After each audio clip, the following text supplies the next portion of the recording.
Kikombe cha kahawa kimeleta marafiki pamoja.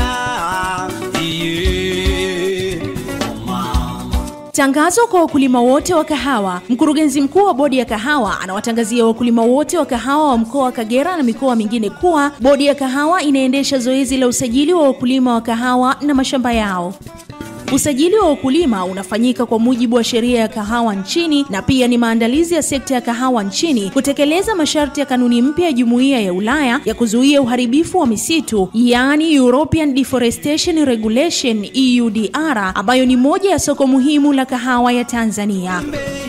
Usajili wa wakulima unafanywa na kampuni ya Bistec iliyopewa jukumu la kusajili wakulima wa kahawa na bodi ya kahawa. Wakulima wote mnaombwa kujitokeza na kuhakikisha kuwa mnatumia fursa hii kusajiliwa na taarifa zenu kuingizwa kwenye daftari la wakulima wa kahawa nchini.